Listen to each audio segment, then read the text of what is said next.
Today on Northern Revolutions, I'm going to tell you about that time I made a record. So stay tuned.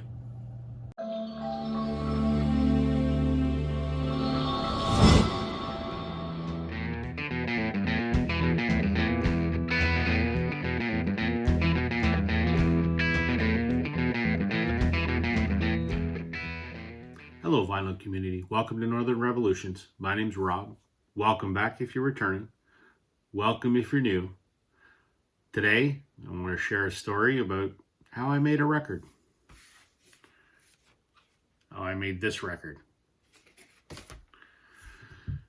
Before I do that, though, if you could do me a favor, give me a like, hit the subscribe button if you would be so kind.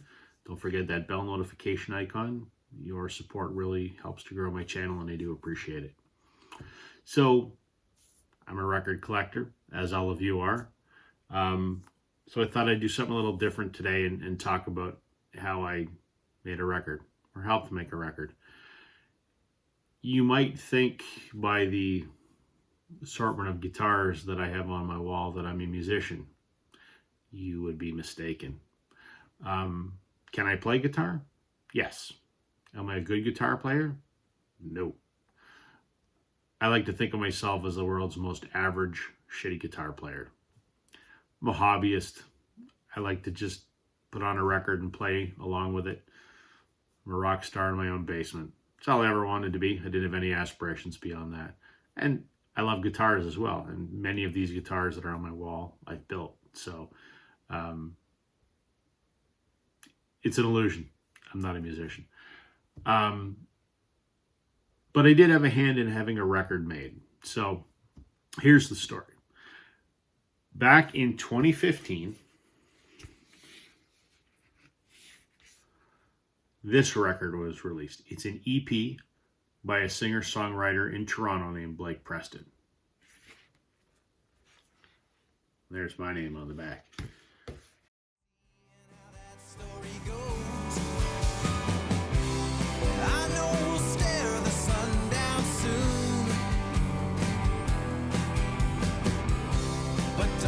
Tomorrow get away from you. I know we'll stare the sun down soon, but don't let tomorrow get away from you. How did it happen? Well, Blake's a good buddy of mine, one of my best friends. We have been friends for 25 years. We were roommates just after university. And I've been a fan of his music as long as he's been playing music. So fast forward to, the early 2010s. Blake was living in Toronto and became good friends with a producer there named Mike Olson. Mike's a pretty in-demand producer in Toronto. He's worked with people like Drake and Arcade Fire. Blake's been recording in his studio for years. And Blake had put together a pretty talented band. At the time, Blake's drummer was Noel Webb from the Skydiggers, who was a friend of ours from high school. He's got an amazing guitar player, Bruce Dyes. At that point, the bass guitar player position wasn't cemented as it is now. But anyway, Blake recorded an EP in 2015 called Rat Race. And all along through the various incarnations of the songs, and when they were finished and being mixed and that, he'd always be playing them for me. And when it came time to figure out how we were going to release the record, we decided that he and I would start a little record label, which we call Road Trip Records. It's solely a vehicle for releasing his material. And we thought, well, we got to put this record out in physical form. So we looked at pressing vinyl. And at that point in time, it was cost prohibitive. If you're not familiar with the process by which records are made, when we say records are pressed, what happens is you take your masters and you send them to a company, a record pressing company. And what they'll do is they make something called a lacquer. So basically, it's a thin layer of nitrocellulose lacquer on a plate, and it's on a record lathe, and the audio signal goes into the record lathe, and a very precise stylus cuts the sound waves into this lacquer. That lacquer is far too brittle to do anything with. So then, through a process that I won't bother getting into, they basically make a metallized version of that, which is called a stamper, and that's what's used to press the record. So there's a stamper for the A side and a stamper for the B side, and they're mounted into a press on the top and the bottom, and then your vinyl gets melted and formed into a puck, and they put a label on the top and the bottom, put it in the press. The press is very warm, and it's pressed at several tons of pressure, and that record gets pressed, literally. That's how most records are made, because it's the easiest, it's the fastest to mass produce, it gives you the best sound quality, but it is relatively expensive. You know, the per unit cost to manufacture a pressed record is actually very cheap. The cost lies in the creation of the lacquer and the stampers. And at the time, you know, we're talking 8 years ago or whatever, there wasn't as many plants doing it as there is now. And, you know, I don't remember the numbers off the top of my head, but let's say it was $1,000 just to get your lacquers and stampers made. Nowadays, you can get, you know, 200 records pressed, and including the cost of your lacquer and your stampers, you're, you know, $2,000, which was great. It was about twice the price back then. So we settled on CD. And this was the CD. Blake came to me and said, I have the artwork. Let's figure out how to do this. I have a bit of graphic design background, so I took his artwork and I formatted it and put it together and made the packaging. You know, I did the artwork on the CD, did the artwork in a liner tray, back cover. There's a CD booklet in here. And then I sourced at a vendor and I got these made. And it was a big moment when the records arrived. We're at my house and we opened the box, and, you know, there's 500 of these CDs in here.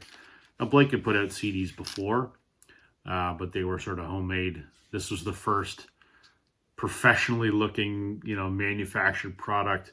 You know, there's even barcodes on there so we could sell them in stores, you know, and we did all the stuff to get it. We got all the ISRC codes and, you know, made this available on all the streaming platforms and did all this. So this was a full commercial release, and it was a big, big moment. And so what I decided to do, unbeknownst to Blake, is I thought, I'm going to find a way to get this record made. So there is another way to get a record made. You can get a lathe cut record. Now, it's a very similar process to the way that lacquers are made, in that it's cut on a record lathe. It's a different material. But you get a good quality record. Some people will say the sound quality is not as good. Depends. If you get someone who knows what they're doing on quality machinery, you can get a record that sounds fantastic. So what I did is I found a company that would do lathe cut records, and these are cut in real time, so you can't mass produce them. So, you know, we did a run of 5, and it, you know, it was expensive per unit, but not near what it would cost to press a bunch. And I just wanted to do it as a kind of keepsake memento. So I took the artwork and I formatted it for a 12-inch package. So, you know, we have our jacket, back. I took the inner book and made a record insert, designed the label for the record, and got someone to cut it on a record lathe. And what we ended up with was a really nice record. It's done on clear vinyl. It's fairly heavyweight, and I have to say, it sounds fantastic. So we'll recognize this face, but the undertow's got, I seem so unreal. This body in motion, these things that I feel, this fleeting emotion, and my time has come. Yeah, well, my time has come.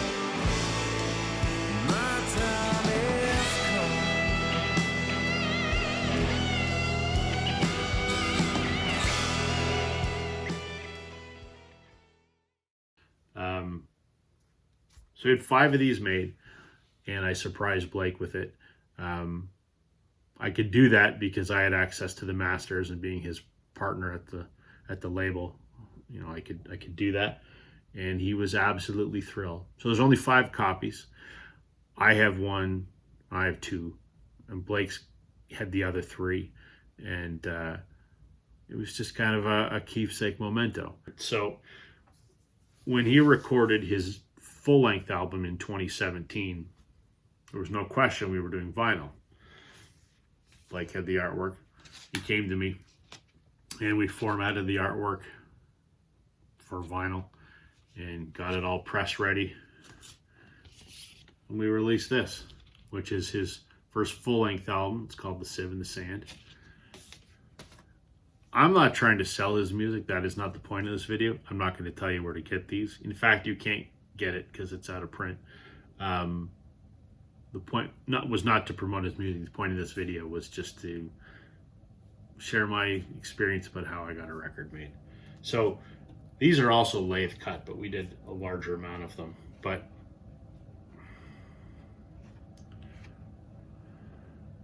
on a nice cream colored vinyl. Again, we made our own custom label for it. And this as well sounds beautiful. And we made a bunch of these, and we sold a bunch of these. And so now I have 2 records on my shelf that I had a hand in. There is a new record on the way, which I think we're going to do vinyl as well. We're going to press it this time though, I think. But those were the first 2 releases on our road trip records. So I really like the fact that I can go to my shelf and pull out 2 records that I had a hand in getting made. So that's my story, the time I got a record made. Hope you found it somewhat entertaining.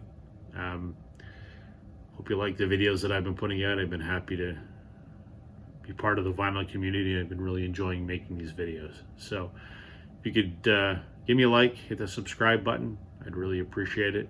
I'll be back real soon with another video. Thanks everybody, have a great day.